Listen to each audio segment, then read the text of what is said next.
Hello, everybody. Welcome back to the Better You podcast. Today, we will be talking about a very special topic. The reason why I started Better You podcast is all about self-love. And today's episode is about falling in love with yourself. So my guest today she's a fellow Malaysian, and I met her at our company, Andrea. Welcome to the channel. Hi everyone, I'm Andrea. So a bit about myself is I'm also Malaysian, and I currently work as a consultant in an accounting firm, and I've been here for 3 years now, and probably might stay here for a bit more now. Yeah, that's about me. Thank you, Andrea, for coming today on today's episode. I'm so happy to have Andrea here because she's taking up the challenge to do podcasting for the first time.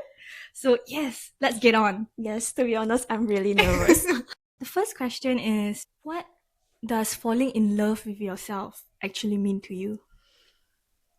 To me, I feel falling in love with myself is knowing what I like, what I dislike, and what makes me happy. So, for example, in this journey, I actually realized that maybe in the career side, I know that audit is not for me. So then I made the decision that I'm gonna quit it. And probably what I like is that I found out that I like reformer Pilates a lot. I enjoy tennis and swimming. So it's really about celebrating my achievements, big or small, and learning to love the imperfect self. It's trusting the process of life. Like, change isn't easy, but it's necessary. And often when you look back, you realize that the tough seasons were meant to shape you into a stronger version of yourself. Yeah, so that's how it looks like falling in love with myself. For me, it's like falling in love with myself means accepting all parts of who I am. The imperfect self, Yes. the good and the bad, which I'm still working on. But it also means that, nurturing my own needs, speaking kindly to myself, and choosing to prioritize my well-being over others. Because growing up, I've always been like putting myself second. So that's something I've learned now. And I can see myself falling in love with myself day by day and knowing what I want and don't want. That's very good. It's a lifelong journey. I would like the listeners to know, like, it's gonna be hard, definitely at the start, but so long you show up for yourself, even on the hardest days, you will always see the light at the end of the tunnel. Yes, and probably I can top up a bit more is that it won't be a smooth journey like going all the way up. Sometimes you'll fall down as well. Sometimes you'll be fine. Sometimes you won't. But do remember that even if on the times whereby you feel like you're improving, then you start to dwell on the past again, it doesn't mean that you are stagnant. You're actually still growing. It's just that sometimes you just need a pause, and that is totally fine. So don't be too harsh. Like, you have to be improving all the way. Yeah, I definitely agree because I can see it in my own life where on some days I'm like, oh, I'm perfectly fine. And then why do I feel like this? You know? But maybe it's a lot of other things going on in your life also. Maybe at work, you're stressed. Or maybe emotionally, like, you're just not feeling too good. And then you start like thinking about things that were familiar. Exactly. Right? But that doesn't mean that you should be going back to something that, wasn't serving you.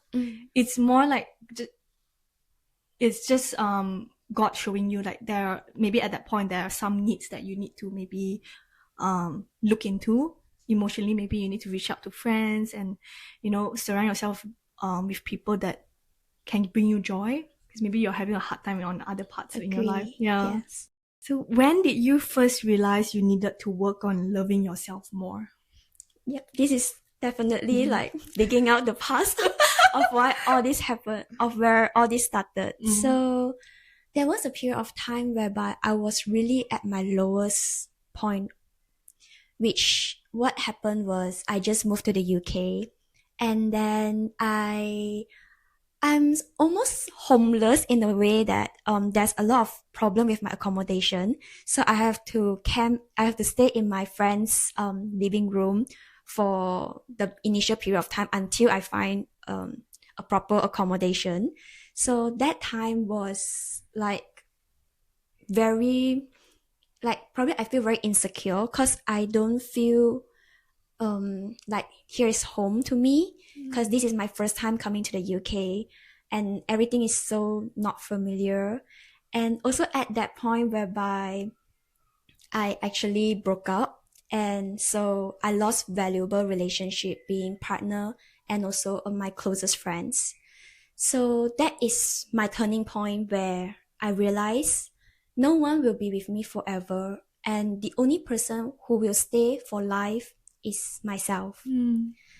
So that's when I knew I had to start working on self-love so I wouldn't rely too much on anyone else, because at any point people might leave. So I have to love myself. And I also learned to trust time and enjoy every season in my life, because each chapter of life only happens once. And each chapter actually teach you a lesson. So, and at that point, it teaches me self-love.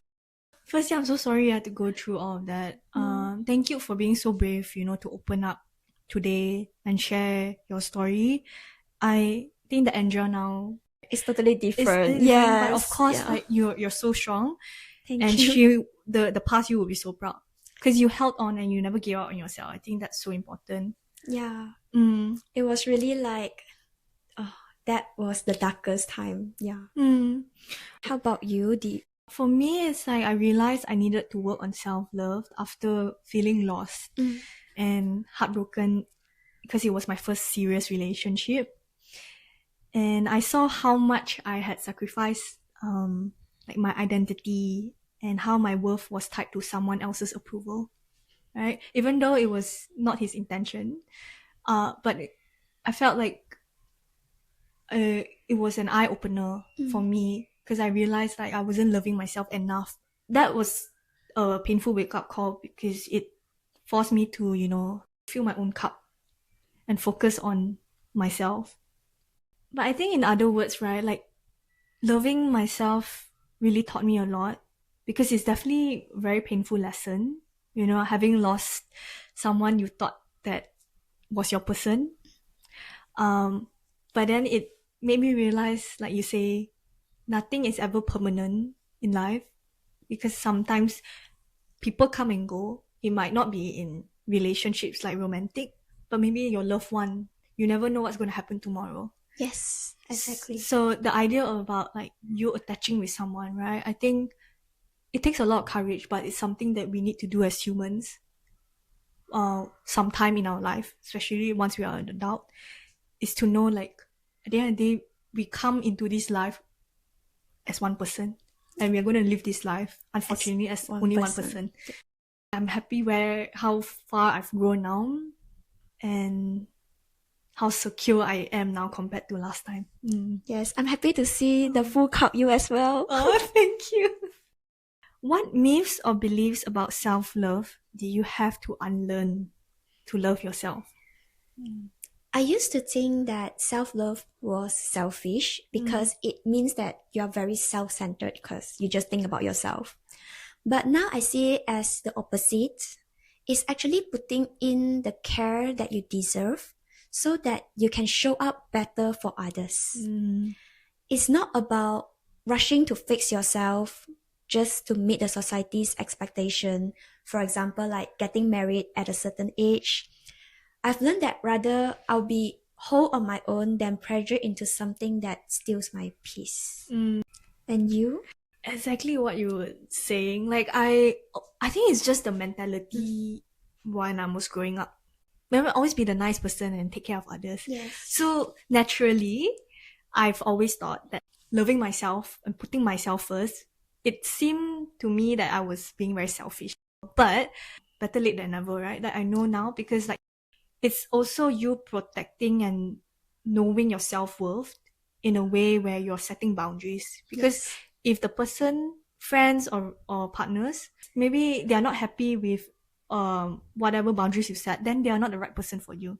Agree. right? Totally. So then that is God's blessing for you, because you know that person is not your person. May not be that person is a bad person because of that, but it's just that we don't work in that same way, right? Yep. And I agree with you. It's like I'd rather stay single until I find that person for me.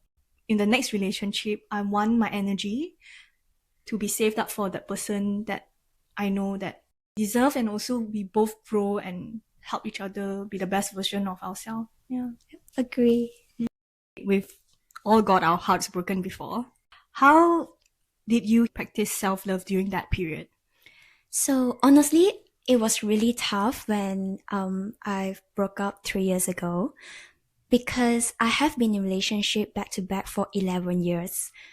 Being single again is like a whole new, like completely new world to me. And it just felt like the end of the world that period of time, because now you have lost the person that you love so much.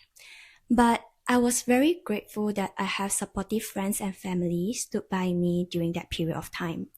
And now looking back is that what actually helped me to heal and practice self-love during that period, maybe I can put it into 4 steps that I've done. So the first thing that I've done is, because now you have broke up, and then definitely your lifestyle going to change. So first thing is that you have to start new habits. But a lot of people, I feel like in human nature itself, you're always reluctant to try new things because we often want to be in our comfort zone. So I think starting small habits is one of the tips that I found useful, because I'm not sure, have you read Atomic Habits, the book? It was really helpful because it says that tiny habits will then build up to a lifestyle that you will enjoy.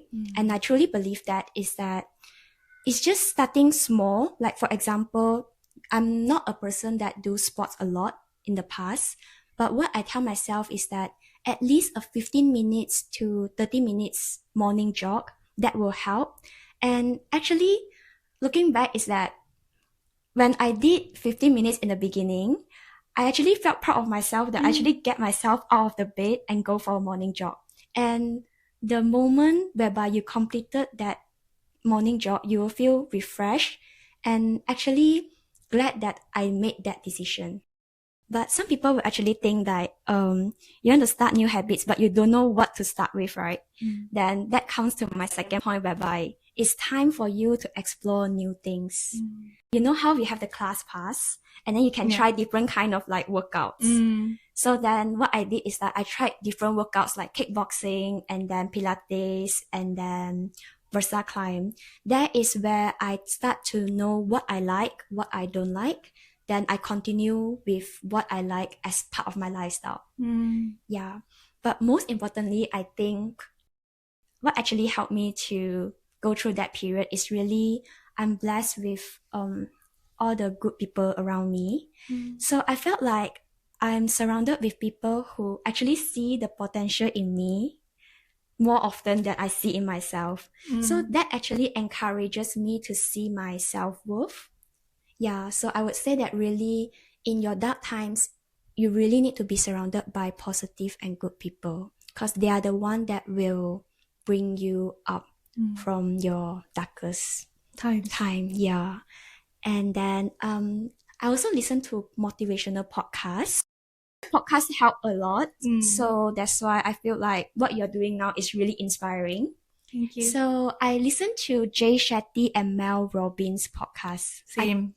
They are really, really inspiring. And sometimes the tips that they provide is very helpful as well. So I usually put that on my background, and I'll do my house chores, or like when I'm cooking and all. Very insightful, Indra. I just want to comment on a few things that, I found very inspiring through whatever you just said. And I'm sure the listeners will find this very helpful. I like how you mentioned about, finding small habits. Because obviously when you're going through a breakup, which I've had gone through also myself, it's hard to be someone else when identity of you was that. Yes. Yeah. I think it's probably if you ask me, that was the hardest thing I had to do also. It's like to find a new version of me again. So I like how you were saying like, you know, surround yourself with the people who remind you of your worth, but also find something different that you wanted to try, right? That, yeah, maybe you will fall in love with it or maybe you will hate it, but at least you know now like what you like or don't like. And lastly, the podcast ones also. Yeah, those are the two things that helped me during my healing too.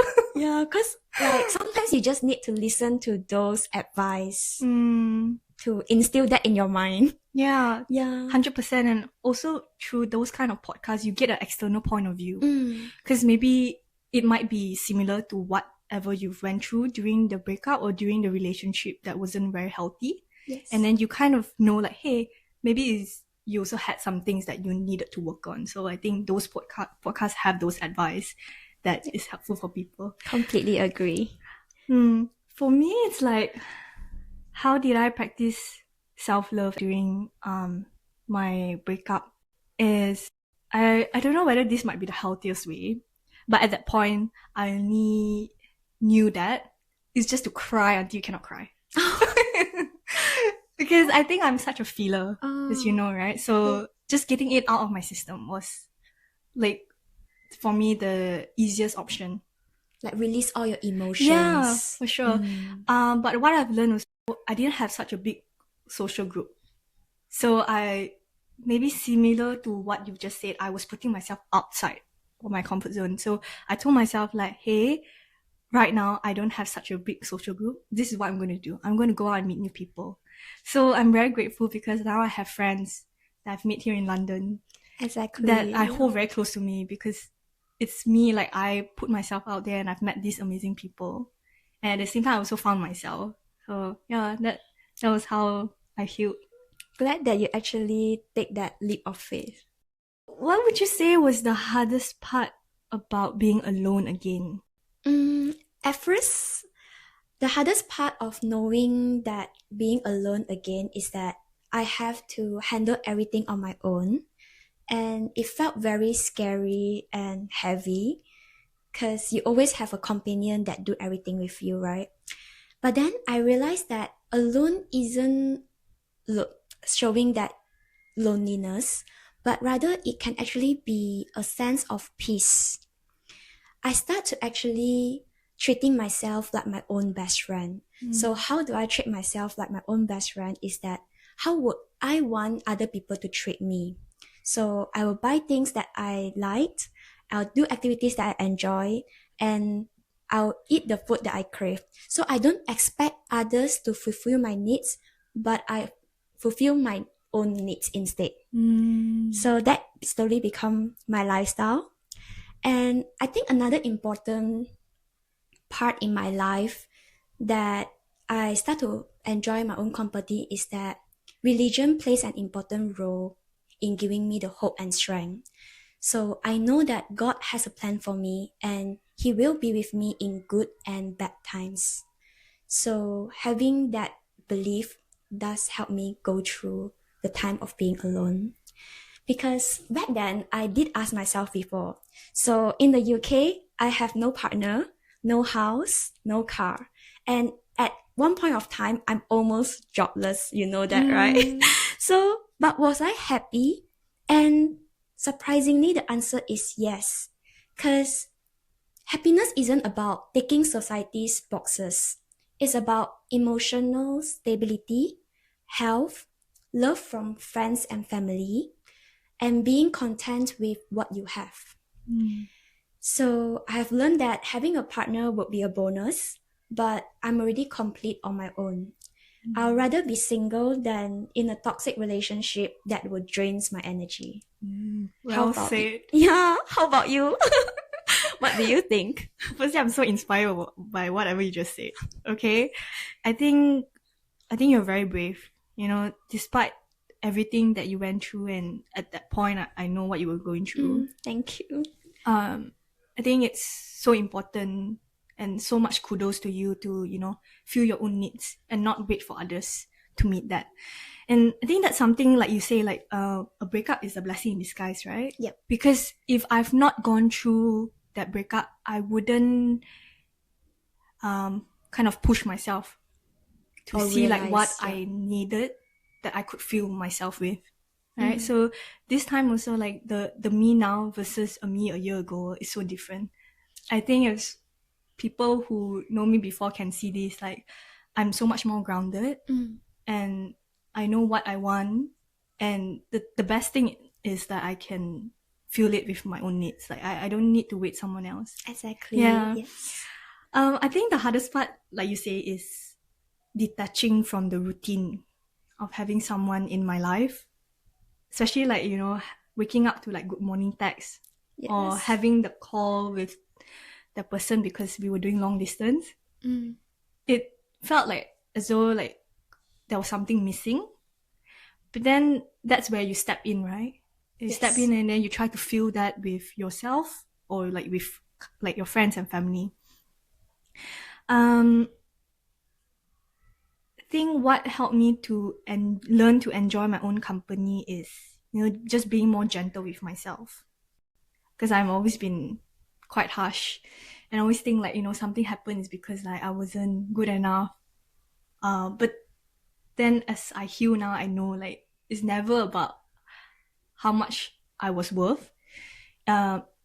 It's more like maybe things were just not compatible. And it's okay. So right now, like I know better, like what kind of partner I want for myself. And in that time, I'm going to work on myself to be the best version. So that when that person comes, it will meet you at the right stage of your life. Correct, exactly. And I'm not settling for something that I know I won't be 100% happy about. And with you, right, even though we are different religion, just want to add is that I feel like our perspective about it and our closeness with God, like for me also it did help me a lot. Because I trust that God's plan is for me and everything happened for a reason. Correct. Exactly. And a lot of things that we see as a challenges now, it could be a blessing in disguise, truly. How do you handle your inner critic or negative self-talk on difficult days? I think we are often our own biggest critics, right? Agree. Like we'll always magnify our flaws that others don't even notice. But sometimes I feel perfection is very exhausting. So instead, I remind myself that life is imperfect, but that's okay. I focus on the progress, just improving little by little. As long as I'm better than I was yesterday, I think even though I'm still imperfect, but it's fine. And yeah, just telling myself that even if things doesn't go according to plan or I'm not as good as others, at least I make the effort to try and I've done my best. That's most important. Yeah, very inspiring, Andrea. Wow, I like how you said about just the focus on the progress, like focus on the you today compared to the you yesterday. It's not about you comparing with others, but just the version of you. Exactly. I think for me also, like I've grown up, I've always liked to externally compare myself, but at the same time, right, that person is built differently.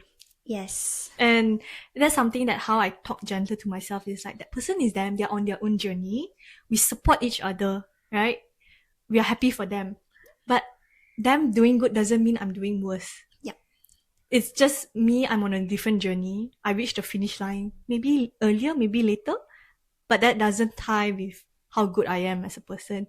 And that just goes back to me answering the question on how I do that. I talk gentle with myself, definitely now compared to me in the past. And when, you know, obviously the noises will still get loud on your darkest moments.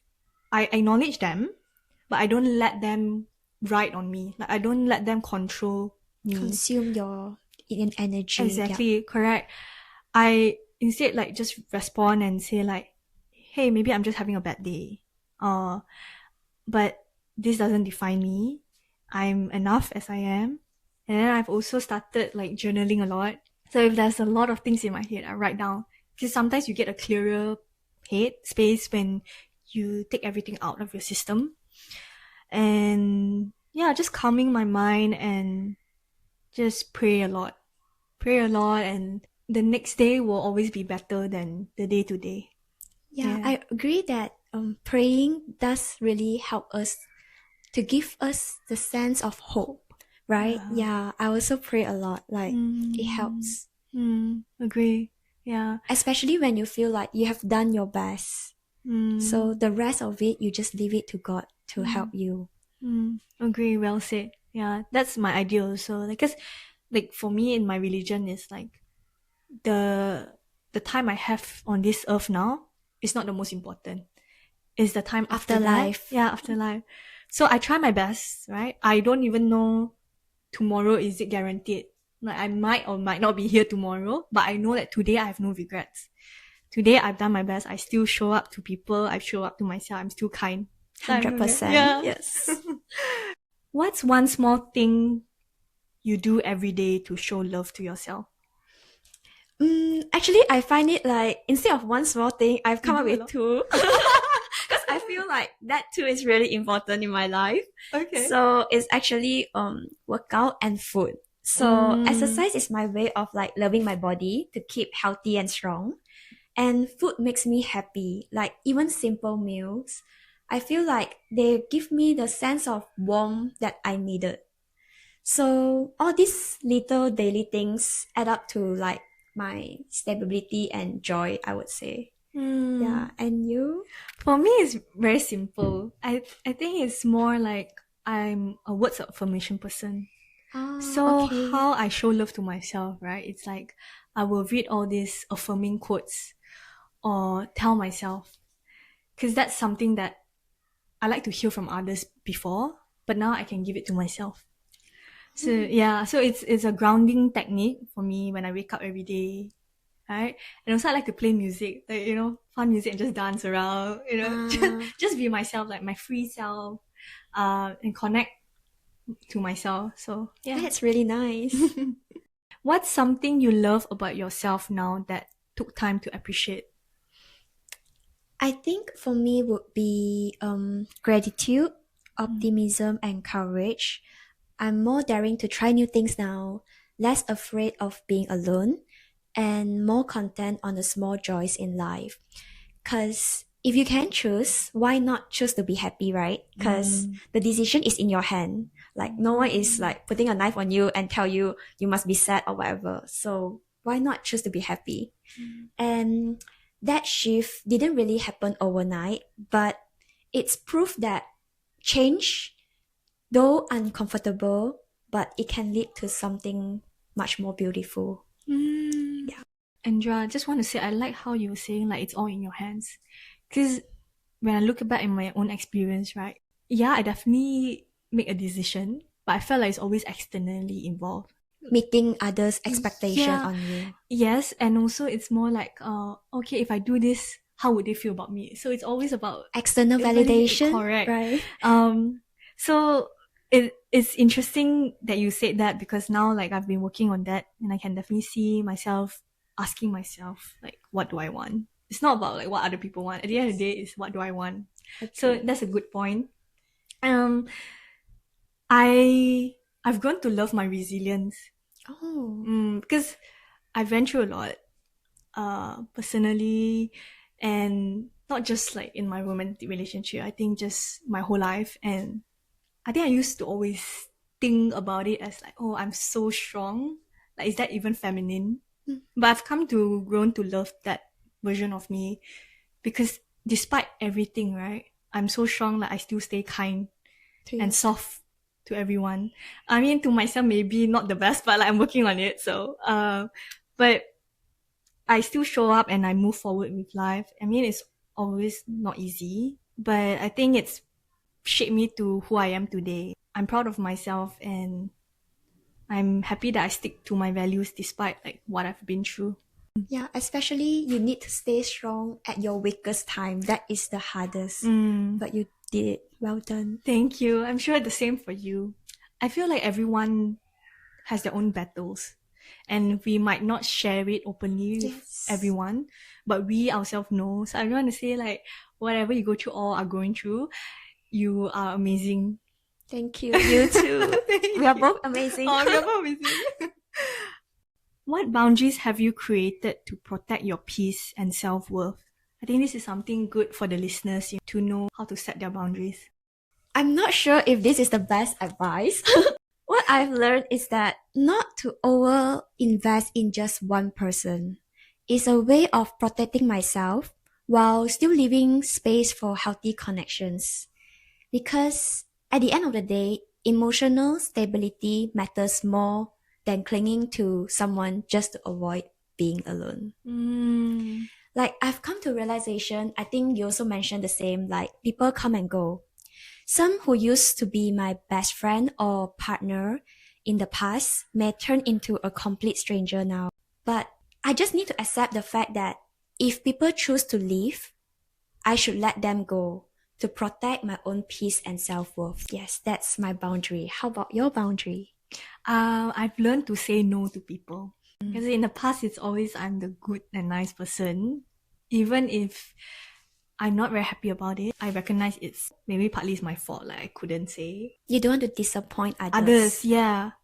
So now I'm able to say no to people and situations that drain my energy and don't honor my values. I protect my time and emotional space by limiting social media and not engaging with negativity, because I think a lot with the self-worth, people might relate to this. It ties to, like, you on social media, you see another person, you start comparing yourself, but everything on social media is just a moment. It's never the whole story. Yes. So I think a healthy thing that I've set is, like, limit social media when I can and focus on the present, like my time in life with myself, with friends.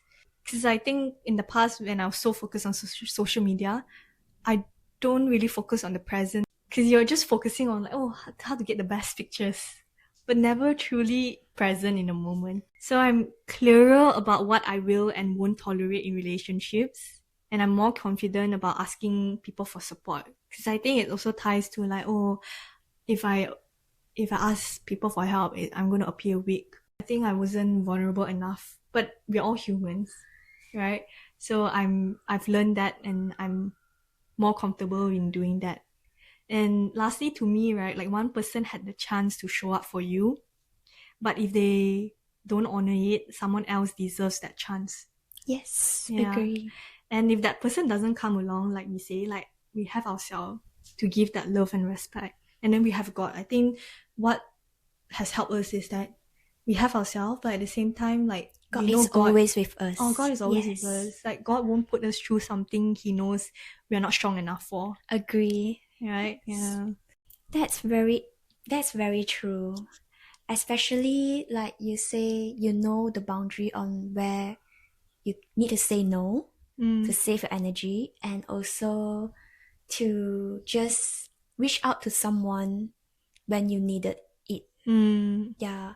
Sometimes your friends will actually feel like they're glad that you reach out to them. It makes them feel, they're important, Yeah. Yeah, now I can see it, because I think in the past I always felt like I didn't want to put more burden on other people. Yes. But actually, I was burdening myself, and I wasn't able to show up in my own relationships because I was always putting to myself. Yes. Right? So I've learned now. Yeah, some people, they're actually glad that you shared with them. Yeah, they're actually glad. Yeah, I can tell. Good. Okay. How has loving yourself changed the way you show up in personal life or work? I'm definitely more confident now. I know my worth, I speak up more, and I don't overthink what others might say. And I realize that communication is very important. If you never communicate what your needs are, others will never know. So I also realize you never know what the future will hold, but if you take the leap of faith, later when you look back, you'll see it all makes sense. So not gonna lie, 3 years ago me would not have thought I'll be here being a podcast guest and sharing about my self-love, because That's what I'm lack of back then. So I really hope that this session will actually help others out there who are struggling with self-love too. Yes. Thank you, Andrea. Like I was gonna say, like, 3 years from then, you've now a podcast. Never know. 3 years after this, you'll be amazing. Yeah, who knows? Go on TV. No, probably that time your podcast channel will like go viral and then I'll be one of it again. Oh, yeah, your yeah, guest can, again. can. But on a different setting now. Yes, of course, like different topic also maybe. Yeah. For me, it's like loving myself has helped me to show up more authentically and confidently. Like I now am able to communicate my needs better, like be at work, be at my own personal life. And the most important one is just don't overextend myself to please others. Because the whole idea is like I've always done everything for like external validation and just to make sure everyone's happy. But was I ever happy? 100% no. And I choose relationships now that nourish rather than deplete my energy.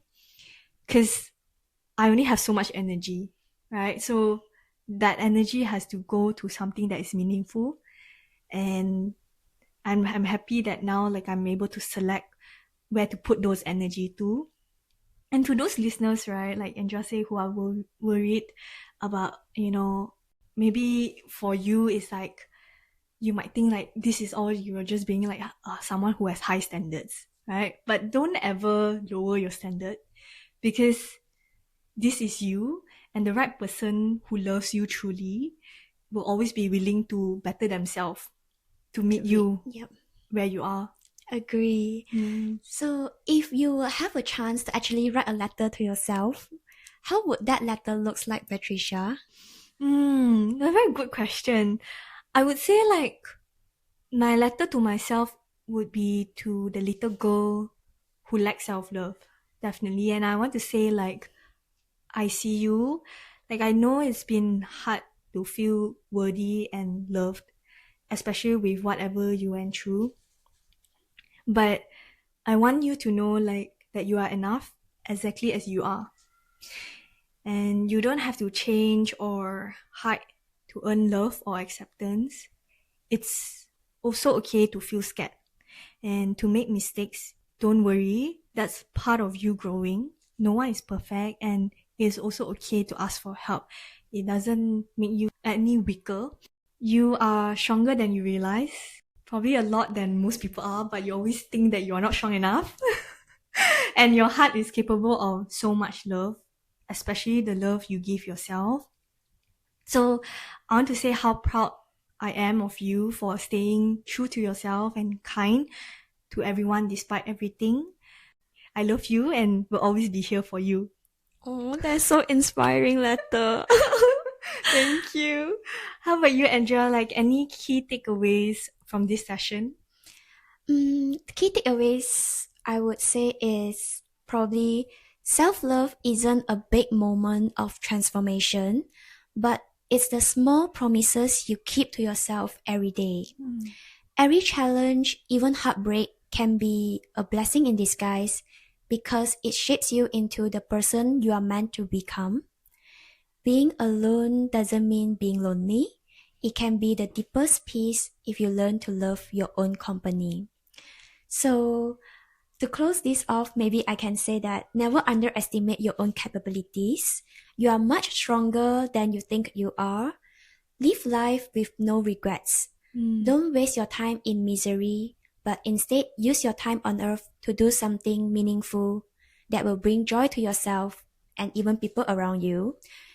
Like how I always say that even if I try new things and notice that I'm terribly bad at it, but at least I tried my best, and that's what matters. Well said. Thank you. I had such a fun and very inspired by whatever you shared today, Andrea. Like, how do you find the session? It was your first time doing this. To be honest, I'm really nervous, but I'm so glad that I took this opportunity to being here with you and share about my thoughts. And it's really inspiring to hear a different perspective of self-love from someone else as well. Agree.